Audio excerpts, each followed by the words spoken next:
Hi everyone, it's Hunter Hicks. Today we're going to look at some psychotherapeutic drugs, and really what we're going to be covering is SSRIs, SNRIs, Tricyclics, MAOI, MAOIs, and we're going to talk a little bit about atypical antidepressants. And really what we're talking about these is a lot of these guys can be used for different things like generalized anxiety, PTSD, depression, OCD, bipolar, so let's just cover them all. So what you need to understand is we have our monoamines, which we're going to talk about later more, but we have our serotonin and norepinephrine. What we found is these levels tend to be low in a lot of our psych issues or psych diseases we see with patients. So what happens, serotonin gets released into the synapse, does its thing, and then gets reuptaked back into the nerve terminal. That is reuptaked by a pump. So as you watch, serotonin is going to come out, and he lives in that synapse, okay? The synapse is where we're going to get all those feelings and stuff like that, but then he gets reuptake inactivated by a reuptake inhibitor. So what we figured out is let's make a drug called a selective serotonin reuptake inhibitor. Blocks that pump, therefore, when my serotonin now tries to come out, it's not able to be reuptaked back in by that pump, and it stays in the synapse, and we get more of those effects. So that's what our SSRI is. SNRI is a little bit different. So now we have two of our monoamines. Now we're going to block not only the effects of serotonin, but also norepinephrine, keep both of those levels higher, keep both those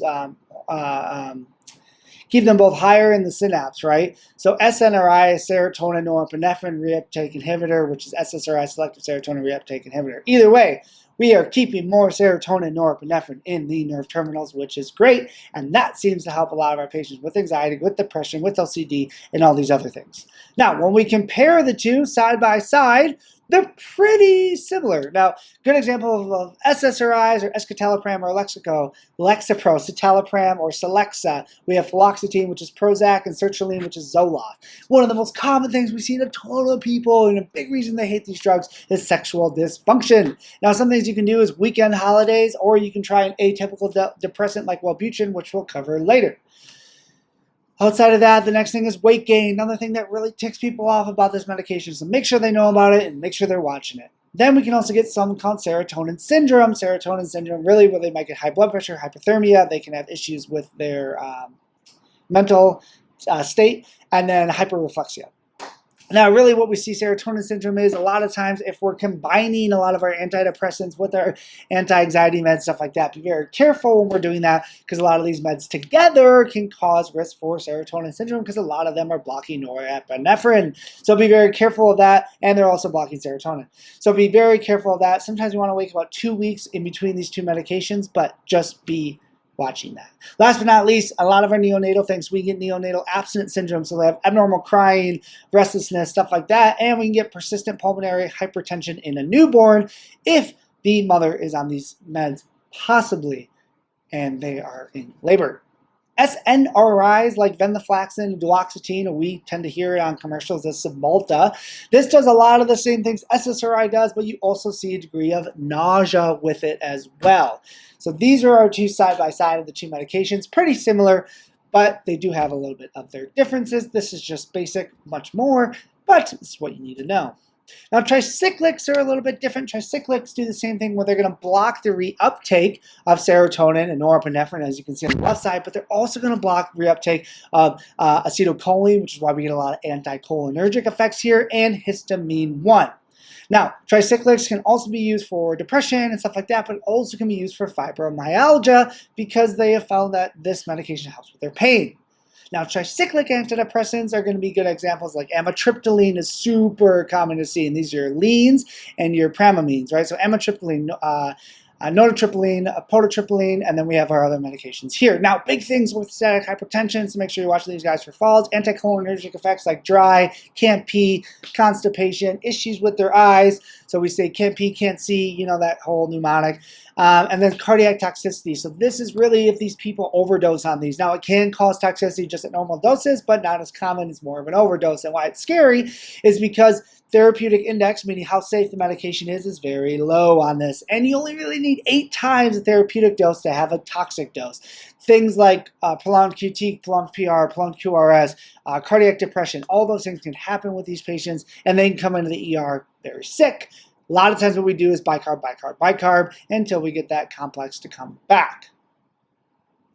Last but not least, we're going to talk about MAOIs, but let's break down what that even means. So we have our monoamines, which is norepinephrine and serotonin and dopamine and all these guys.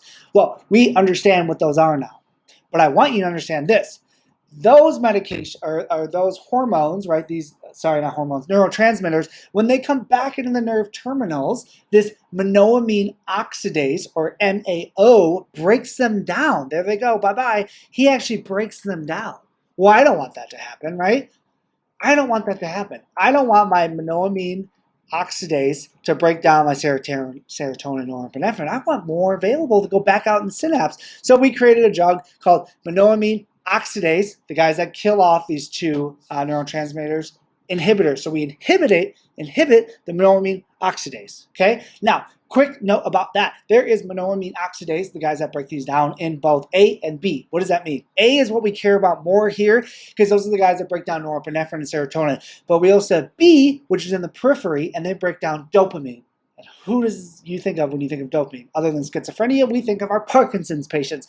Parkinson's patients don't have enough of dopamine, so we give them dopamine agonists like parapaxyl amantadine, but we also give them levodopa, carbidopa to increase their dopamine levels. Well, we know that the MAOBs in the periphery, MAOB periphery, just thought of that, like to break down dopamine. So we can also give inhibitors for MAOIB inhibitors to increase the dopamine levels. That's not what we're talking about here. We're talking about MAOI inhibitors, MAOIs, sorry, that inhibit A's, so we get more serotonin, more norepinephrine. So when we look at these medications, we can actually get the opposite of what we've really been seeing, which is more sedation with the other ones. These get CNS stimulation, so they might feel awake, they might feel like they can't sleep, stuff like that, and they might get high blood pressure. But the thing that we care about is a hypertensive crisis.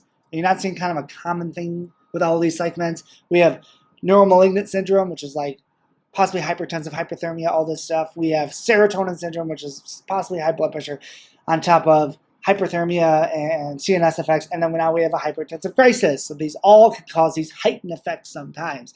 The hypertensive crisis is most likely to come from from a compound called tyramine. What's tyramine? Tyramine can be found in a lot of our common foods like cheese, wine, beer, and smoked meats, even vegetables, even fruits like bananas. What happens is tyramine, we eat, comes in, hello, how are you? And he usually is broken down by our MAOIs. We just talked about these monoamine oxidase, right? Breaks down the tyramine. What does that matter? Tyramine itself likes to increase norepinephrine levels, okay? But he usually can't do that to a huge effect because he's blocked by these two guys here in the liver and in the intestines. But if we're using an inhibitor, well, the tyramine can run free in our body. So he increases our norepinephrine. Who else is increasing norepinephrine? We're blocking monoamine oxidase. Therefore, we get more epinephrine in the nerve terminals and in the synapse as well. So what's happening? Ton of norepinephrine in the body, which we know we give norepinephrine, levofed, in critical states to increase blood pressure. Well, a ton of norepinephrine in the body. Hello, hypertensive crisis. So make sure you educate your patient on these foods. They should not be eating them, and it's a big reason some people don't want to take these meds. Last but not least, let's talk about an atypical antidepressant, which we are going to call bupropion, which we know is Wellbutrin. Why is this med great? Well, actually, it's the exact opposite of SSRIs and SNRIs, really, right? We talked about that these people can have weight gain, sexual loss, sedation, all those things. Actually, opposite here. These people have issues sleeping sometimes on Wellbutrin. They actually have weight loss rather than weight gain. They actually have increased sexual drive, they say, increased libido when taking Wellbutrin. Hence why a lot of these patients sometimes want to go to a medication like this if they have weight gain or if they have decreased libido or decreased sexual function on an SSRI or SNRI. Last but not least, these do increase your risk for seizures when we're on Wellbutrin, so make sure we watch that if your patient has a history of seizures. Guys, that was down and dirty quick. If you have any questions, please comment, give me a like, follow me for more, and I'll see you next time.